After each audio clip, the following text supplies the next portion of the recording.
رحم اللہ من قرأ الفاتحہ۔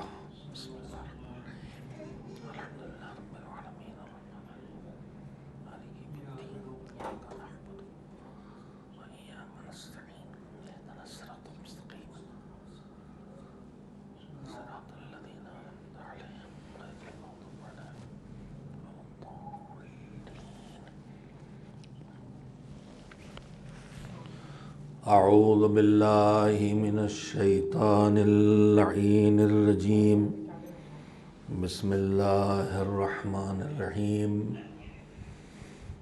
الحمد للہ رب العالمین،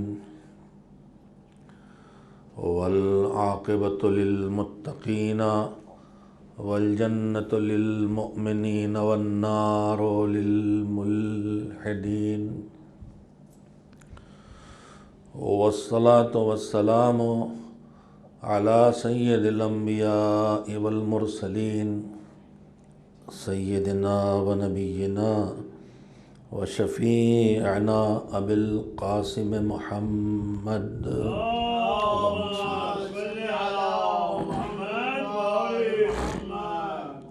و آلہ الطیبین الطاہرین المعصومین المظلومین، واللعنۃ الدائمۃ الباقیۃ علی اعدائہم اجمعین من الآن الی یوم الدین، اما بعد، فقد قال اللہ سبحانہ وتعالی فی کتابہ المبین، وہو اصدق الصادقین، وقولہ الحق۔ بسم اللہ الرحمن الرحیم۔ ومن یطع اللہ ورسولہ ویخشى اللہ ویتقہ فاولئک هم الفائزون۔ صلوات بھیجیں۔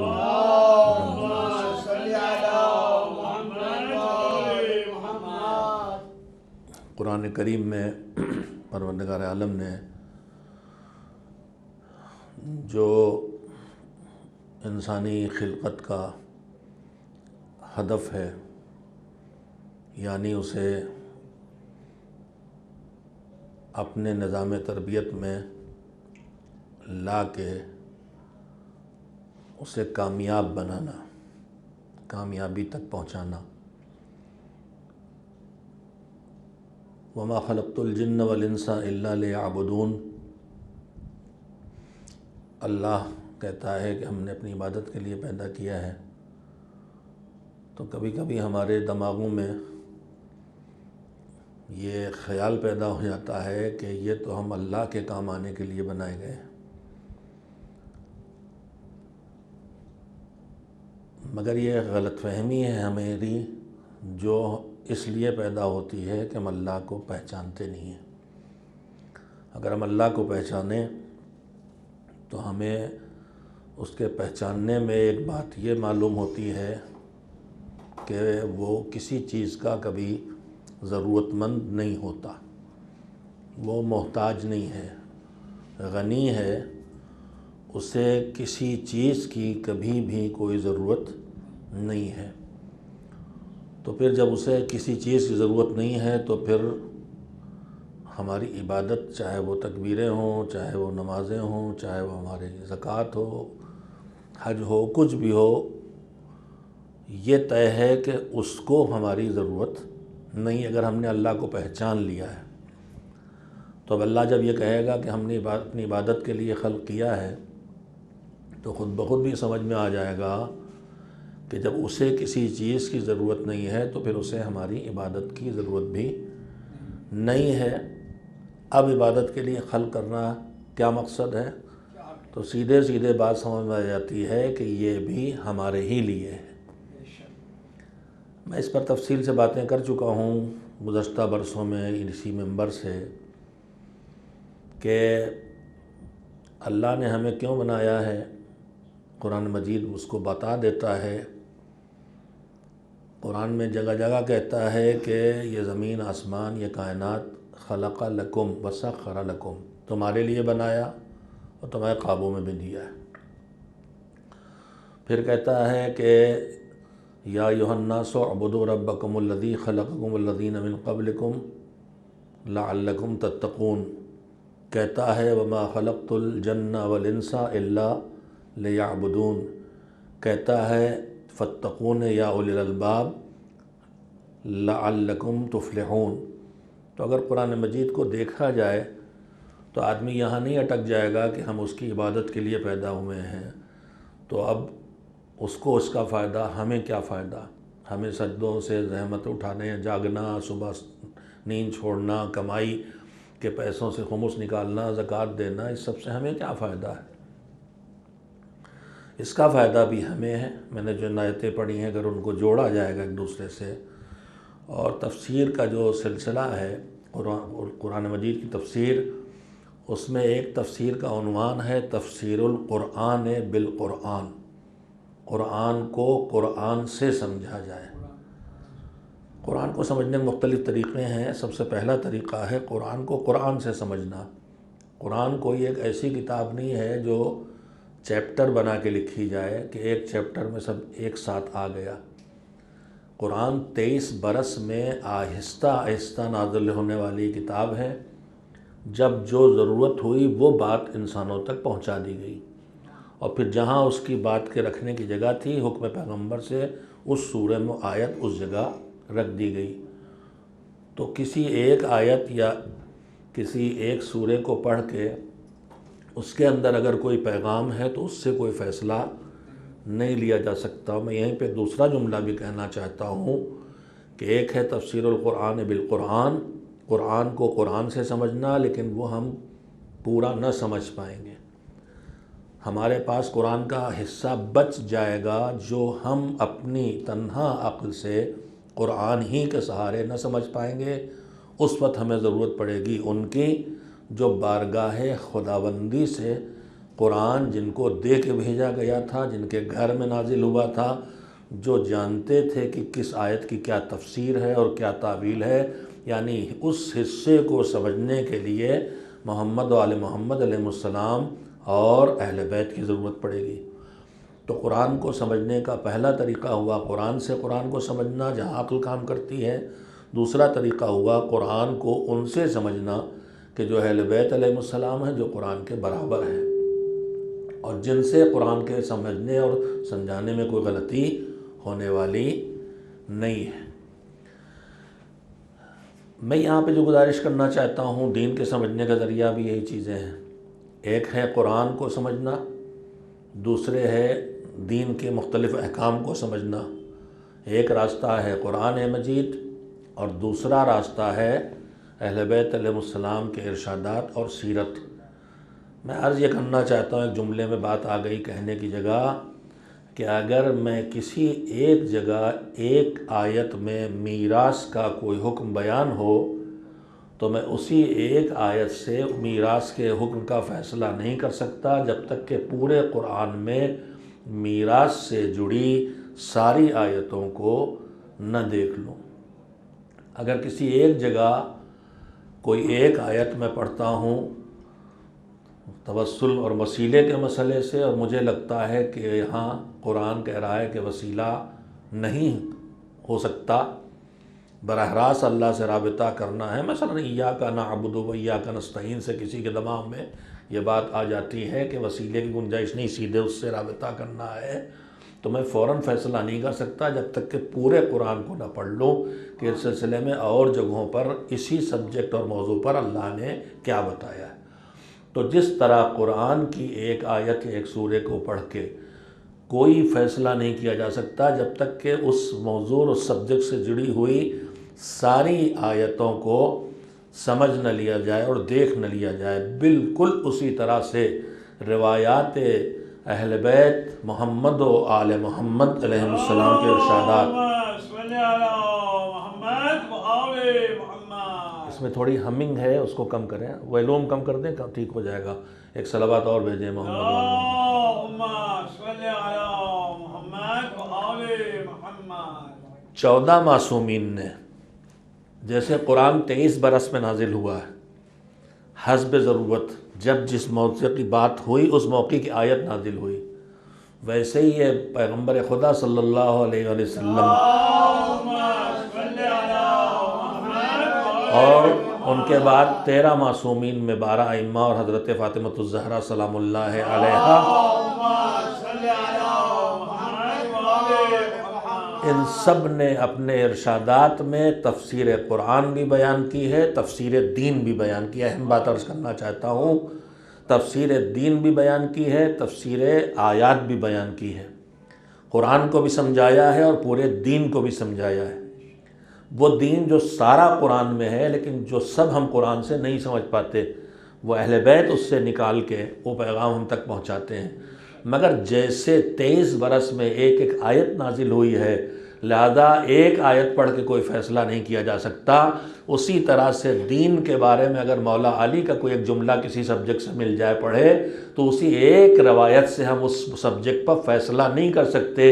ہمارے اندر اتنی صلاحیت اور اتنا علم ہونا چاہیے کہ ہم 14 معصومین کے سارے ارشادات کو اس موضوع سے جڑا ہوا پہلے ڈھونڈ کے جمع کر سکیں، اور ان روایات کو جو ایک سبجیکٹ سے جڑی ہیں، جو سینکڑوں یا ہزاروں کی تعداد میں ہو سکتی ہیں، ان کو سامنے رکھ کے پھر اسی موضوع سے جڑی ہوئی آیات کو بھی جمع کر سکیں۔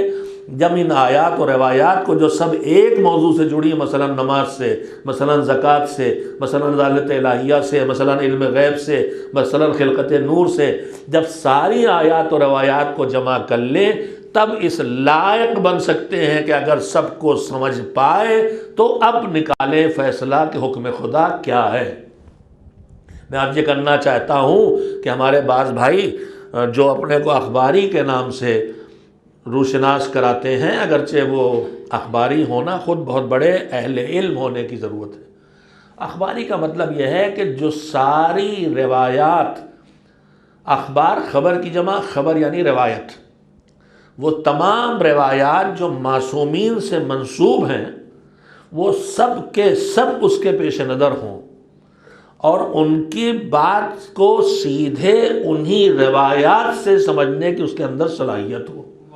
اس کے لیے بہت زیادہ علم چاہیے۔ جو اخباری علماء ہمارے گزرے وہ سب صاحبان علم تھے اور صاحبان تقویٰ بھی تھے، ان کی عظمت سے کسی کو انکار نہیں ہے۔ میرا جیسا انسان اخباری ہونے کے لائق نہیں ہے۔ میں جب تک ساری روایات کو نہ دیکھ لوں، میں حکم خدا کا روایات سے پتہ کیسے چلا لوں گا؟ اور ساری روایات جمع کر کے ان کے اندر جو جہاں جہاں ٹکراؤ دکھائی دے رہا انہیں بھی جانوں کہ کیسے ان ٹکراؤ کو ختم کیا جائے اور کیسے ان کے اندر انسجام پیدا کیا جائے۔ تو میں نے عرض یہ کرنا چاہا کہ جیسے قرآن کی ایک آیت سے کوئی نتیجہ نہیں نکالا جا سکتا، ویسے ہی معصومین علیہ السلام سے منسوب کسی ایک روایت سے بھی کسی حکم خدا تک خود کو پہنچایا نہیں جا سکتا ہے۔ بات آئی کہتے کہتے تو میں نے آپ کے سامنے بات کہہ دی۔ میں نے گفتگو یہاں سے شروع کی تھی کہ پروردگار عالم نے ہم انسانوں کو بنایا ہے اس لیے نہیں کہ ہم اسے سجدے کریں، بنایا ہے کہ سجدے کریں، اس لیے بھی بنایا ہے کہ سجدے کریں، سمجھیں میری بات کو، مگر اس لیے نہیں کہ سجدے اسے کچھ دے رہے ہیں۔ بنایا ہے اس لیے کہ رکوع کریں، مگر اس لیے نہیں کہ ہمارا رکوع اسے کچھ دے رہا ہے۔ کہا ہے ہم سے کہ ہم زکوٰۃ دیں، مگر اس لیے نہیں کہ ہماری زکوٰۃ اس کا خزانہ بڑھا رہی ہے۔ پھر کس لیے؟ میں نے سلسلہ آیات آپ کے سامنے پڑھا، 4 آیتیں میں نے قرآن کے الگ الگ سوروں سے پڑھی ہیں۔ پہلی بات یہ کہ ہمیں پوری کائنات ہمارے لیے بنائی، خلقا لکم، تمہارے لیے، تمہیں اپنے لیے، اپنی عبادت کے لیے۔ اچھا ہمیں اپنی عبادت کے لیے بنا لیا، اب تیری عبادت بھی کر ڈالی، اب کیا ہوگا؟ تو کہا اب جب تم ہماری عبادت پہ آؤ گے تو ایک زینہ آگے بڑھو گے، یا ایھا الناس اعبدوا ربکم الذی خلقکم والذین من قبلکم لعلکم تتقون۔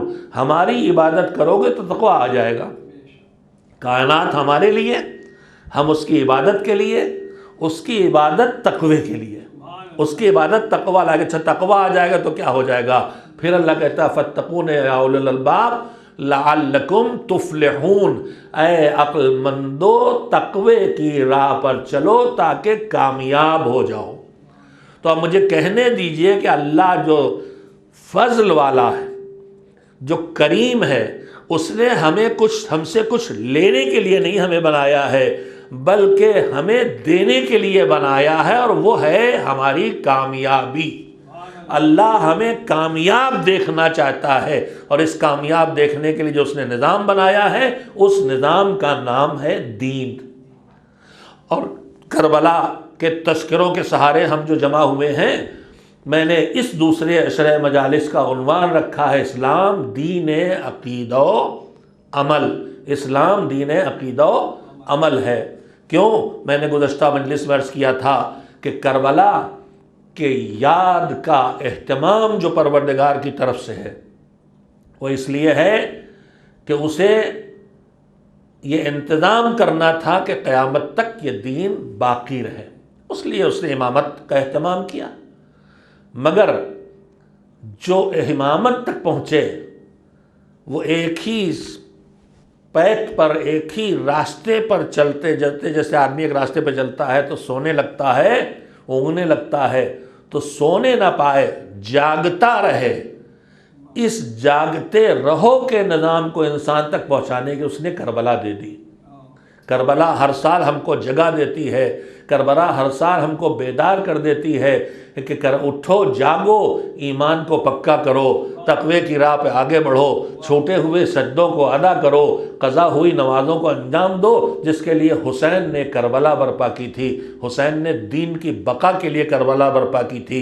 کل اسی مجلس میں شاید میں نے عرض کیا تھا کہ یزید اصل میں حسین کا دشمن نہیں تھا، یزید اصل میں علی کا دشمن نہیں تھا، یزید اصل میں دشمن توحید ہے، دشمن خدا ہے، خدا کو اس کو قبول نہیں کرتا، توحید کا منکر ہے، دین کا منکر ہے، وحی الہی کا منکر ہے۔ مگر اسے پتا تھا کہ جب تک حسین ہے نہ توحید کو مٹایا جا سکتا ہے نہ رسالت و نبوت کو، اس لیے اس نے حسین کو مارا۔ آج عزاداری کی مخالفت بھی اسی لیے ہے کہ جیسے کل حسین نے دین کو بچایا تھا، آج عزاداری دین کو بچا رہی ہے۔ اور آج یہیں سے میں اپنی گفتگو کو آگے بڑھانا چاہتا ہوں میرے عزیزوں، کہ دین کی حفاظت کا ذریعہ ہے عزاداری۔ میں انتہائی قیمتی بات ہے جو عرض کرنا چاہتا ہوں، اگرچہ رات کافی ڈھل چکی ہے، نصف شب کے قریب مجلس ختم ہوتی ہے، لیکن بہرحال میرے سامنے جو 3-4 لوگ ہیں، قانون کی سخت پابندی کرتے ہوئے ہم نے 4 کی گنتی کو پورا رکھا ہے۔ فی الحال ان میں سے 3 جاگ رہے ہیں، ایک تھوڑا سے سو رہے ہیں۔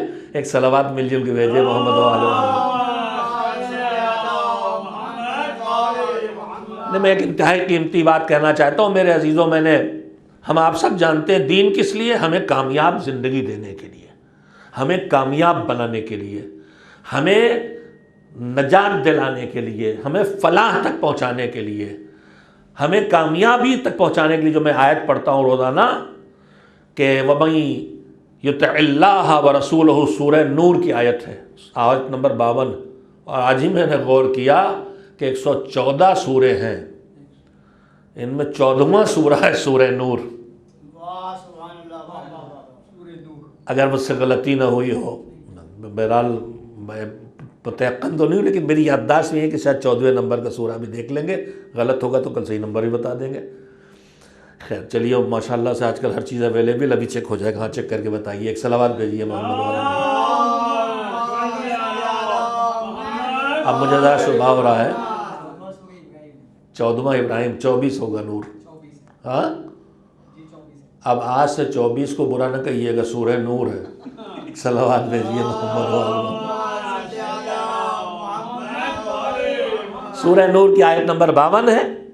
آیت نمبر 52 میں اللہ کہہ رہا ہے اللہ و رسولہ، جو اللہ کی اطاعت کرے اور اس کے رسول کی اطاعت کرے، وَيَخْشَ اللَّهَ وَيَتَّقْهِ ہے۔ اور میں نے کل بھی یہ لفظ دونوں دہرائے تھے، آج بھی اس کی تشریح میں نہیں جا سکوں گا۔ خشیت اللہ بھی اختیار کرے اور تقوی کی راہ پہ بھی آئے، دونوں کو ترجمہ اردو میں ہے اللہ سے ڈرے، اللہ سے ڈرے۔ یہ ڈرے ڈرے 2 بار نہیں ہے، خشیہ الگ چیز ہے، تقوی الگ چیز ہے۔ تفصیلی گفتگو اس لیے آج نہیں کروں گا، دھیرے دھیرے سامنے آئے گی بات۔ تو 4 اصول ہیں، اللہ کی اطاعت 1، رسول کی اطاعت 2، خشیت اللہ 3، تقوی 4۔ اب قرآن مجید کہتا ہے مَن یخشی اللہ ویتقِ فَأُولَٰئِکَ هُمُ الْفَائِزُونَ، یہی وہ لوگ ہیں جو کامیاب ہونے والے ہیں۔ زندگی کے 4 اصول اگر اپنا لیں، 4 اصول اپنائیں گے، اطاعت الہی، اطاعت رسالت، اس کے بعد خشیت اللہ، اللہ کے خاص قسم کا ڈر، اور تقوی اللہ کا ایک دوسری طرح کا ڈر۔ اللہ سے ڈر کی مختلف قسمیں ہو سکتی ہیں۔ ایک ڈر ہے اللہ کا، اللہ سے نہیں ہے، اپنے گناہوں سے ڈر ہے کہ اس پر پٹائی ہوگی، یہ بھی ڈر ہے۔ جیسے بچہ غلطی کر بیٹھے تو ماں باپ سے ڈرتا، تو ماں باپ ظالم تھوڑا ہی ہے، غلطی کی اس پر ڈر رہا۔ ایک ہوتا ہے جیسے ہم جاتے ہیں کسی باعظمت شخصیت کی خدمت میں، آیت اللہ العظمیٰ سیستانی کے پاس پہنچ گئے، رہبر انقلاب کے پاس مقدر سے پہنچ گئے، اب جاتے ڈر لگ رہا ہے، کاہے کہ ڈر لگ رہا، کیا پٹائی کر دیں گے؟ کہ نہیں، بات اس کی نہیں ہے، بات اس کی ہے کہ ان کے علم، ان کی عظمت، ان کا کردار، ان کا تقوی مجھے لرزائے دے رہا ہے۔ تو اب یہ ڈر جو ہے یہ کسی نقصان کا ڈر نہیں ہے۔ ایک ڈر میں آ گئی بات تو کہی دوں، آج نہیں کہنا چاہتا تھا، سانپ سے ڈرتا ہوں میں، بچھو سے ڈرتا ہوں میں، شیر سے ڈرتا ہوں میں، بمبئی کی زبان میں، لیٹسٹ زبان میں بھائی سے ڈرتا ہوں میں۔ میری جوانی میں دادا ہوتے تھے، اب بھائی ہو گئے۔ تو یہ ڈر کا ہے کہ ڈر اس کا ہے کہ کاٹ لے گا، یہ ڈنک مار دے گا، یہ جلا دے گا، یہ گولی مار دے گا، نقصان کا ڈر۔ تو ایک ڈر ہوتا ہے نقصان سے، یہ ڈر جو ہے، جو نقصان کا ڈر ہے، یہ ہے تقوی، مگر اللہ سے نقصان نہیں پہنچے گا۔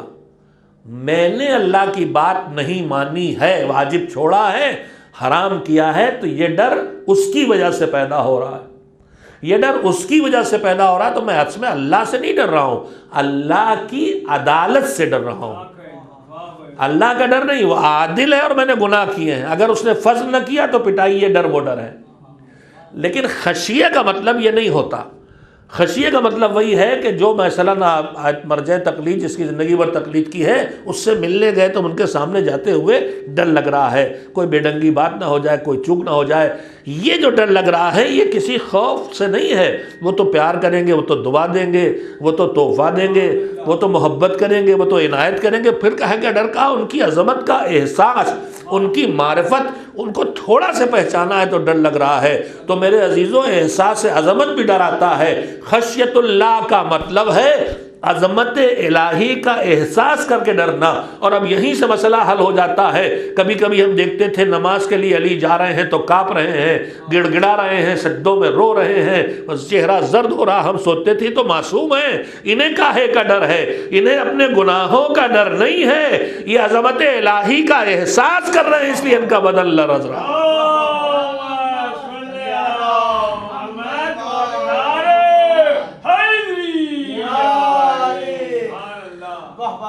اور اب یہی ایک بات آ ہی گئی ہے، اگرچہ آج میں تھوڑی دوسری باتیں کہنا چاہتا تھا، وقت بچے گت کہہ دوں گا، جو بعد میں کہنا تو پہلے کہہ دے رہا ہوں۔ تو ایک بات اور سن لیں، اللہ نے انسانی وجود میں جو کچھ بھی رکھا ہے بے مقصد نہیں، کائنات میں، اس پوری دنیا میں، یونیورس میں، دنیا میں نہیں، پورے یونیورس میں، پوری کائنات میں جو کچھ بنا ہے بے مقصد نہیں۔ ابھی میں یہی جو کورونا وائرس چلا ہے، مصیبت بن گیا انسانیت کے لیے، تو اسی سلسلے میں مجھے نام تو ڈاکٹر کا نہیں یاد رہ گیا، مگر اس نے، دیکھیے وہ تو الہی حکمت کو ثابت نہیں کر رہا تھا، لیکن اس کی بات سے نکل آئی بات، آیات الہی ہیں۔ اس نے کہا کہ تم لوگ اتنا بگڑو نہیں، کورونا پہ کیا آفت آ گئی ہے، سنو، کہا تم کالونیوں میں رہتے ہو، کالونیوں میں کتے بھی ہوتے ہیں، رات میں جاؤ تو بھونکتے بھی ہیں، کبھی کبھی ایک آدھ کاٹ لیتا ہے۔ اب تم ڈھونڈواتے ہو، ڈاکٹر کے پاس گئے، انجیکشن لگا دی، اس نے کہا پہلے دیکھ لے کس ٹائپ نے کاٹا ہے، کون سا ہے، کون سا زہر اس کے پاس ہے۔ ڈھونڈنے گئے تو اس نے کاٹ لیا، ڈھونڈ ڈھانڈ کے تم نے علاج کر لیا۔ لیکن جو کبھی کبھار ایک آدھ کاٹ لیتا ہے، اس کے علاوہ وہ جو کتے تمہاری کالونیوں میں ہو، دن بھر رات بھر بھونکتے رہیں، ڈاکوؤں سے بچاتے ہیں، چوروں سے بچاتے ہیں، نیولے کھا جاتے ہیں، چوہے کھا جاتے ہیں، سانپ کھا جاتے ہیں، مینڈک کھا جاتے ہیں، گندگی صاف کر دیتے ہیں۔ تو یہ کتے کالونی میں ٹہل رہے ہیں، یہ سب بیکار نہیں ہے، ان کا کام ہے، وہ اپنا کام کرتے ہیں۔ اگر وہ اپنا کام نہ کرے تمہارا جینا دوبھر ہو جائے گا۔ ایک آدھ کبھی کبھی تمہاری گڑبڑ سے، اس کی گڑبڑ سے تمہیں کاٹ لیتا ہے، کہنے لگے اسی طرح سے یہ ہمارا گلا جو ہے یہ کالونی ہے، اس میں ملین کے حساب سے وائرس ہیں، ملین کے حساب سے ہے، اس میں سے ایک آدھ کبھی کسی وجہ سے کاٹ لیتا ہے۔ تو جیسے ایک آدھ کالونی میں کاٹ لیتا ہے کبھی ہماری غلطی سے، کبھی ہمارا دماغ صحیح کرنے کے لیے، اسی طرح سے یہ بھی اللہ کی طرف سے ہماری دفاع اور ڈیفنس کے لیے بنائی ہوئی کالونی کے محافظ ہیں، جو نہ جانے کاہے سے ہمیں بچا رہے ہیں، لیکن کبھی کبھی ہماری غلطی سے ہمیں کاٹ لیتے ہیں۔ تو یہ جو کورونا آیا، مصیبت بن کے آیا ہے، اس سے انسان پریشان ہے، اور پریشان ہونے کی وجہ بھی ہے، اس لیے کہ یہ ہمیں نقصان پہنچا رہا ہے، ہم اس سے ڈرے ہوئے ہیں۔ اب ڈرے ہیں تو اس سے بچنا ہے، بچنا ہے ہمیں، تو بچنے کا طریقہ کیا ہے؟ بچنے کے طریقے جو سائنس بتا رہی ہے وہ سارے ہیں۔ میں آپ سے اتنی دور بیٹھا ہوں، بولنے میں منہ ناک بند کر کے بولنا مشکل، اس لیے ہٹائے ہوئے ہوں، لیکن آپ سب لگائے ہوئے ہیں، فاصلے سے بیٹھے ہوئے ہیں ایک دوسرے سے۔ فی الحال ہم نے مصافحے سے بھی گریز کیا کہ ہاتھ نہ ملائیں، خدا نہ کرے آپ سے مجھ تک یا مجھ سے آپ تک نہ چلا جائے، یہ ساری چیزیں ہیں، ان کا لحاظ کر رہے ہیں۔ لیکن جب لوگ ڈرے، ابھی کسی کو کورونا ثابت ہو جائے تو پھر اس کے قریب کوئی نہیں جاتا، اسے آئسولیشن میں رکھ دیا جاتا ہے، ہوم کوارنٹائن میں بھی رکھا جاتا ہے، تو اپنے کمرے میں رہیے، اپنے کام خود کیجیے، باہر سے کوئی نہیں آئے گا، اور جو تدبیریں ہیں۔ تو ذرا ہم ڈرے تو جس سے ڈرے اس سے دور ہٹے کہ اس کے پاس گھس گئے۔ جس کو کورونا ہو جائے گا اس کے پاس جائیں گے، اس سے دور بھاگیں گے۔ کیوں؟ اس لیے کہ ڈر رہے ہیں اس سے۔ ڈر کیوں رہے ہیں؟ اس سے ہماری جان کو خطرہ ہے۔ دنیا میں جتنی چیزوں سے ہم ڈرتے ہیں کسی نہ کسی نقصان کی وجہ سے، خطرے کی وجہ سے، تو جتنی چیزوں سے ہم ڈرتے ہیں، بتائیے جب اس سے ڈرتے ہیں تو اس کے پاس جاتے ہیں کہ دور جاتے ہیں؟ اس سے دور جاتے ہیں۔ مگر میں باپ سے بالکل، اللہ ہمارے مہربان مالک اپنے قانون ہمارے لیے کتنے بدلتا ہے، کہ دنیا میں جب کسی چیز سے ڈرو گے اس سے دور جاؤ گے، مگر خوف خدا جیسے ہی پیدا ہوگا، چاہے تمہارے گناہوں ہی کی وجہ سے پیدا کیوں نہ ہو، جیسے ہی اللہ کا ڈر آئے گا اللہ سے قریب لائے گا۔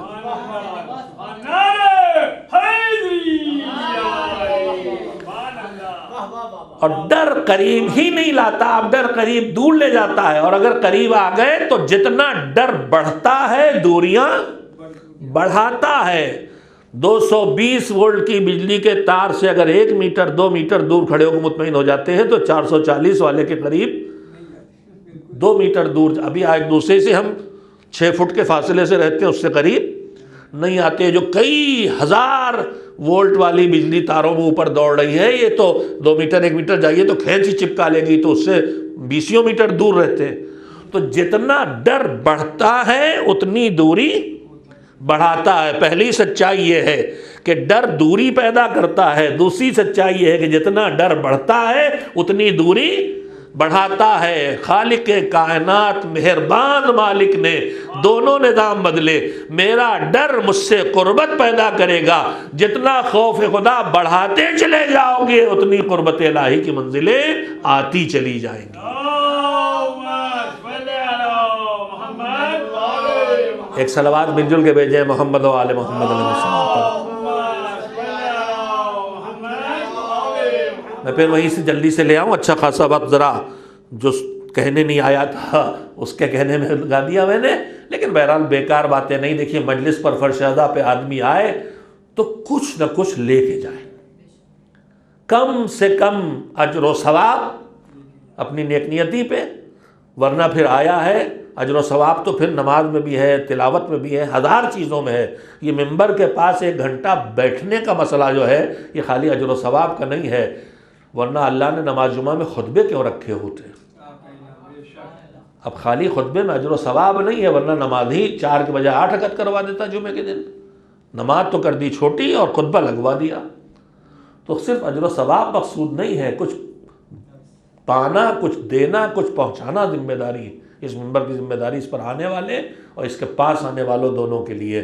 یہاں سے آدمی جائے تو یا علم میں اضافہ کر کے جائے، یا معرفت میں اضافہ کر کے جائے، یا بصیرت میں اضافہ کر کے جائے، یا ایمان کو پکا کر کے جائے، یا تاریخ کو سیکھ کے جائے، یا اخلاق کو کچھ سنبھال کے جائے، یا خوف آخرت کچھ بڑھا کے جائے، یا ذکر فضائل سن کے ان سے وابستگی کا اضافہ کر کے جائے، کچھ تو یہاں سے لے کے جائے۔ یہ ہے مجلس کا ہدف۔ تو میں نے بات کہاں سے شروع کی تھی کہ اللہ نے دین ہمارے لیے بنایا، ہمیں کامیابی سے ہمکنار کرنے کے لیے، اور اس دین کی بقا کا انتظام کیا۔ میں کل انشاءاللہ عرض کروں گا کہ دین کی زندگی میں ضرورت اور دین کی اہمیت، اور اللہ نے پوری کائنات کی جتنی نعمتیں ہمارے لیے فراہم کی ہیں ان میں دین کی نعمت ساری نعمتوں کے مقابلے اس کی قیمت کتنی ہے یہ ہم محسوس کریں۔ ایک جملے سے میں صرف آپ کو کہوں کہ دین کی قیمت کا اندازہ لگائیے، پوری کائنات میں جو ہوا چل رہی ہے اس کا ایک فرشتہ ہے، بس ایک فرشتہ ہے، اپنا کام کر رہا ہے۔ بارش کا ایک فرشتہ ہے، روزی کا ایک فرشتہ ہے، ہر چیز کا ایک فرشتہ، موت کا ایک فرشتہ ہے، پورا نظام دنیا جو چل رہا ہے ایک ایک فرشتے کے حوالے۔ مگر یہ اندازہ لگائیے کہ نظام دین جب آیا تو پھر اس نے فرشتے بھی لگائے، اور انسانوں میں جو بہترین انسان تھے وہ سب اس پہ لگا دیے۔ کسی اور کام پہ علم اسی نے پہنچایا ہے۔ جتنے علوم ہمارے پاس آئے ہیں علم اسی کے دیے ہوئے، چاہے فزکس ہو، چاہے کیمسٹری ہو، چاہے میتھمیٹکس ہو، جو سچائیوں کو کھوجنے والے علم ہیں، یا جو ہمارے ہنر کو باہر لانے والے علم ہیں، یا جو ہمیں اس دنیا سے واقف کرانے والے علم ہیں، سب اس کے ہیں۔ سب کچھ اسی کا دیا ہوا ہے اور اسی کا بھجوایا اور پہنچایا ہوا ہے۔ مگر دین کے علاوہ کسی چیز کے پہنچانے کا اتنا بڑا اہتمام نہیں دیکھنے کو ملتا۔ کائنات میں اس کی مخلوق کے درمیان اس کی ذمہ داریاں بٹی ہوئی ہیں۔ ذمہ داری سورج کو بھی ملی، چاند کو ملی، سب کو ملی، پھر اس کے بعد ملائکہ کو ملی، روح کو ملی۔ انسانوں میں اس نے ذمہ داریاں بانٹی، نبوت و امامت کے شکل میں پہلے نمبر پر، پھر علماء و فقہا کی شکل میں، پھر سب تمام صاحبان ایمان کی شکل میں ذمہ داریاں بانٹی۔ مگر اس پوری کائنات میں جو ذمہ داریاں بٹی ہیں ان میں جو سب سے افضل ہے، ذرا توجہ دیں گے تو بات کہوں گا، جو سب سے افضل کائنات ہے وہ کون ہے؟ جبریل ہے؟ نہیں۔ میکائیل ہے؟ فرشتہ ہے کوئی جن ہے؟ نہیں، انسان افضل ہے۔ ان افضل کائنات میں جو سب سے اونچے انسان ہے، ان انسانوں میں سب سے اونچے کون ہیں؟ کہا ان میں سب سے اونچے نبی ہیں، ان میں سب سے اونچے رسول ہیں، ان میں سب سے اونچے امام ہیں۔ ہم نے کہا ان میں جو سب سے اونچے ہیں پوری کائنات میں کہ مخلوق میں ان سے اونچا کوئی نہیں، کہا وہ محمد مصطفیٰ صلی اللہ علیہ وسلم، اور ان کے نور کے ٹکڑے علی مرتضیٰ، اور ان کا رسالت کا حصہ فاطمۃ الزہرا سلام اللہ علیہا، اور ان کی پاکیزہ نسل ہے۔ یہ ہے افضل کائنات۔ آدم سے ساری دنیا میں آدم سے لے کے خاتم تک سے افضل، اور ان میں خاتم افضل اور خاتم کی ذات افضل۔ ساری کائنات میں جو سب سے افضل ہیں، اتنے افضل کہ سید الملائکہ جبریل جن کے گھر میں خادم بن کے آتے ہیں، اللہ نے ان افضل کائنات کو جو ذمہ داری دی وہ کہے کہ دی، دین پہنچانے کی ذمہ داری دی، دین پھیلانے کی ذمہ داری دی، دین بچانے کی ذمہ داری دی۔ اب عزیزوں خود سمجھو کہ اگر دین سے بڑی کوئی نعمت تمہارے پاس ہوتی تو پھر یہ ذمہ داریاں، دین سے بڑی کوئی نعمت ہے، جو ذمہ دار ہیں ان کی افضلیت بتا رہی ہے کہ جو سب سے بڑا کام ہے وہ سب سے بڑے کو دیا جاتا ہے۔ تمہارے پاس تم تک روزی پہنچانا ایک کام ہے، پانی پہنچانا ایک کام ہے، ہوا پہنچانا ایک کام ہے، دھوپ روشنی پہنچانا ایک کام ہے، یہ سب تمہارا کام ہے۔ مگر جو تمہارے لیے سب سے بڑا کام ہے وہ کام ہے دین، دین پہنچانا، دین تم تک پھیلانا، تمہارے لیے دین کو بچانا۔ یہ دین کا کام ان سے لیا۔ حسین نے اسی دین کے بچانے کا کام کیا۔ آزاداری دین بچانے کی ذمہ داری ادا کر رہی۔ میں جو قیمتی بات تھوڑے سے وقت میں اپنے آزادار بھائیوں اور بہنوں سے کہنا چاہتا ہوں، اور انشاءاللہ پوری سنجیدگی سے سنیں گے، اور میری انشاءاللہ کسی طرح سے میری نیت پہ شبہ نہیں کریں گے۔ اللہ نے ہماری حفاظت کا بہت بڑا نظام بنایا ہے۔ اس نظام میں بہت چیزیں ہیں جو شامل ہیں، ہماری ضرورت بھی ہے، ہماری حفاظت بھی کرتی ہیں۔ انہی ضرورتوں میں اور انہی حفاظت کرنے والی چیزوں میں پانی ہے، ہوا ہے، یہ پورا ہمارا ماحول ہے، فضا ہے، یہ سب چیزیں ہمارے لیے بنائی گئی ہیں، ہماری حفاظت کرتی ہیں۔ سورج ہے، چاند ہے، آسمان ہے، تارے، سب ہماری حفاظت کر رہے ہیں۔ میں سب کی مثالیں نہیں دیتا، ایک چھوٹی سی مثال دیتا ہوں۔ پانی کاہے کے لیے بنایا گیا ہے؟ ہماری زندگی کے لیے، ہماری حفاظت کے لیے۔ یہ پانی ہماری زندگی ہے اور یہی ہماری حفاظت ہے۔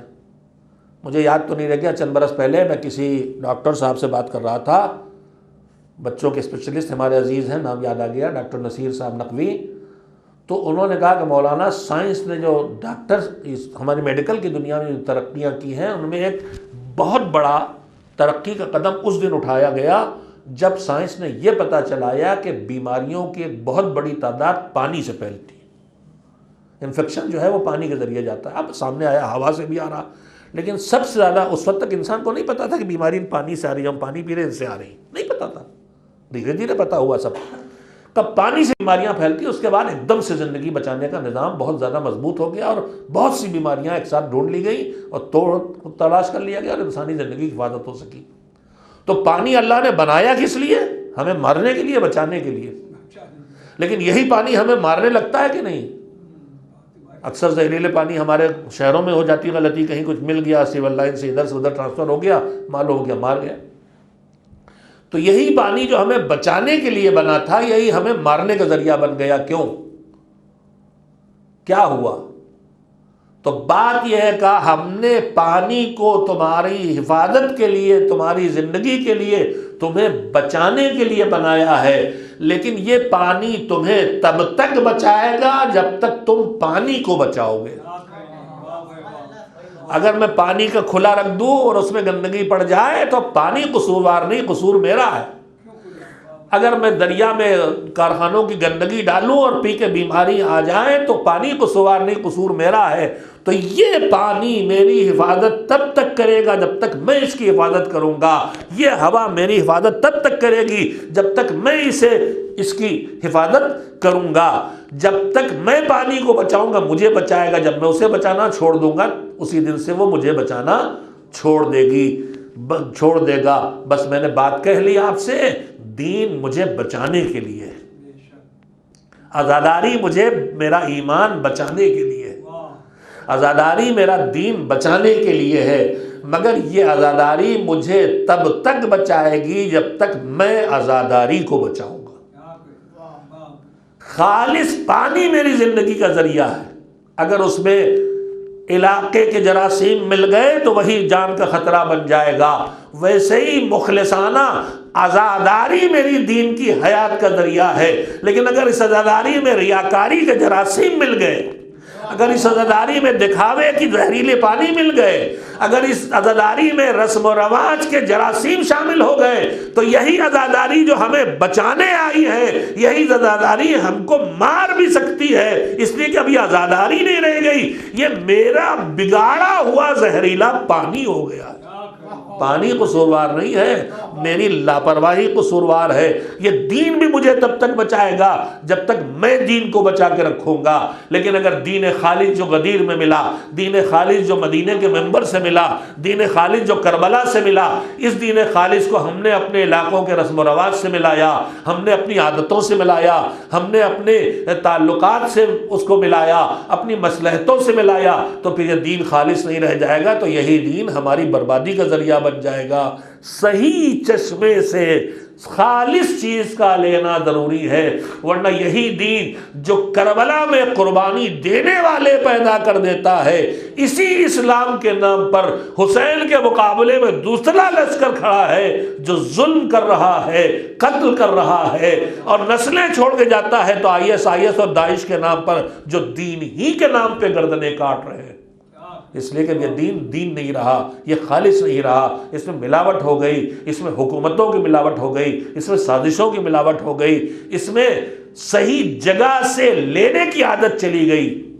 چشمہ جہاں سے ابلے وہاں سے لے کے آؤ، درمیان میں مکس ہونے کے بعد لینے جاؤ گے، کہیں سے اٹھا لیا نہیں۔ ہم آج بھی جو منبع دین ہے اہل بیت علیہ السلام، ان سے دین لے رہے ہیں، اس لیے ہماری حفاظت کا ذریعہ بنا ہوا ہے۔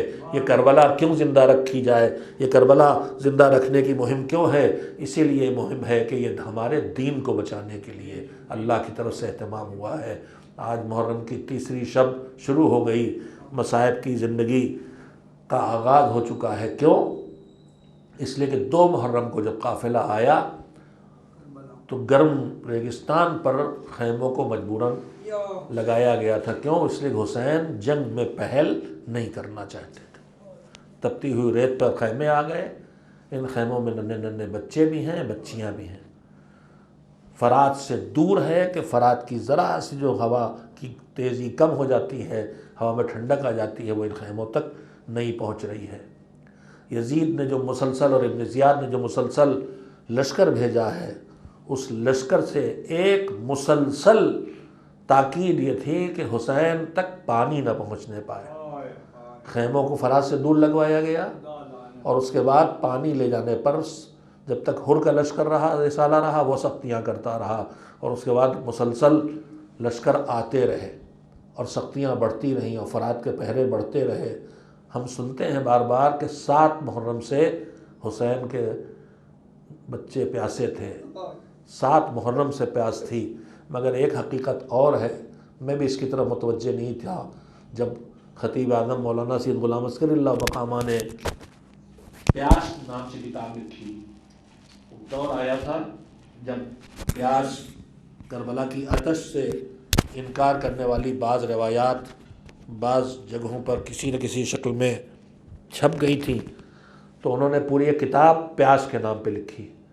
اور اس میں جو انہوں نے تحقیق کی، ان تحقیقات میں تحقیق یہ بھی شامل ہے کہ 7 محرم نہیں، پانی 7 محرم کو ختم ہو گیا تھا خیموں میں. پانی 2 محرم سے ہی پابندیاں لگی تھی، مشکل سے ملتا تھا. 5 محرم سے حسین کے خیموں میں پانی نہیں پہنچا. 5 محرم سے پانی نہیں پہنچا، یعنی اب جتنا پانی ہے جو بچا کھچا ہے بس وہی پانی ہے.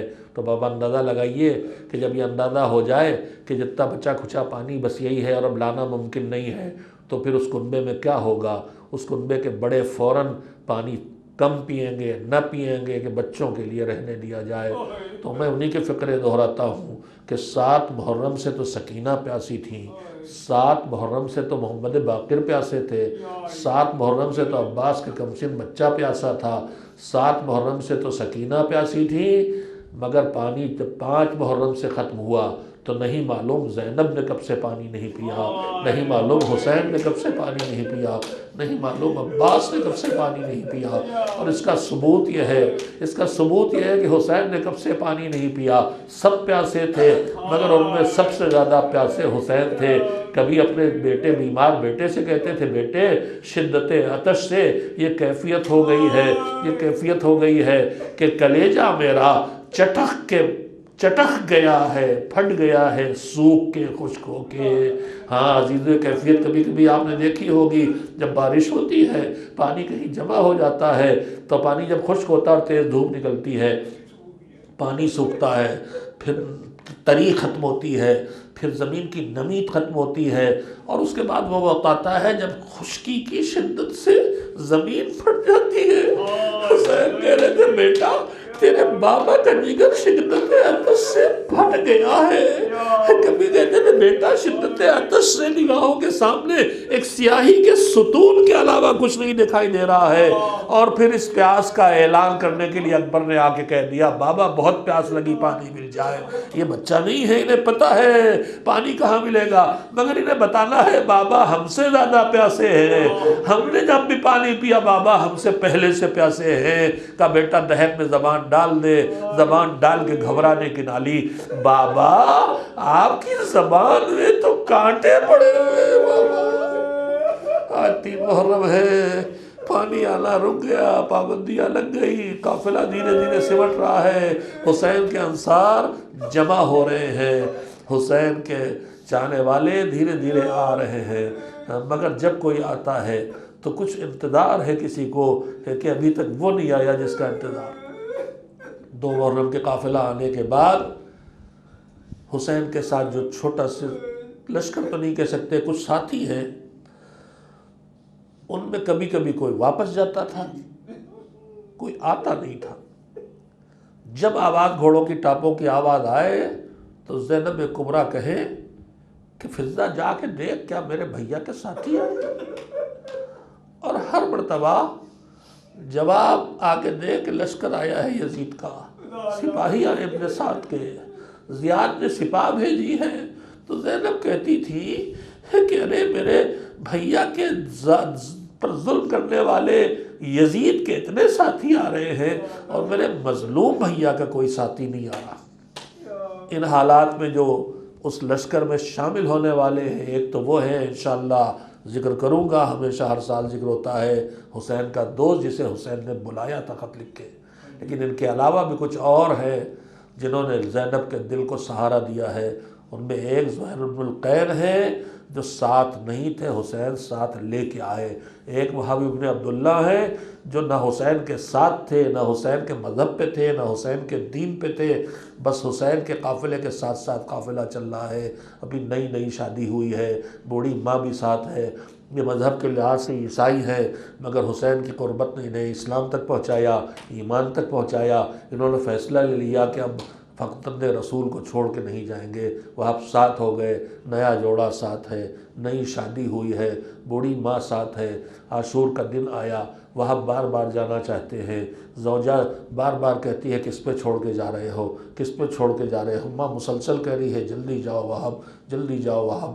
جب وہاب اس گفتگو کے عالم میں ہے، ایک طرف ماں بھیج رہی ہے، ایک طرف بیوی روک رہی ہے۔ جب فیصلہ لے لیا کہ میں جاؤں گا، لڑوں گا، جان دوں گا، تو ایک مرتبہ جب جانا یقینی بن گیا تو زوجہ وہب نے وہب کا دامن پکڑ لیا، کہا جاؤ جاؤ، مگر پہلے مجھے لے کے اپنے مولا کے پاس چلو، ایک وعدہ کر لے اور ایک ٹھکانہ دے دے تو چلے جاؤ۔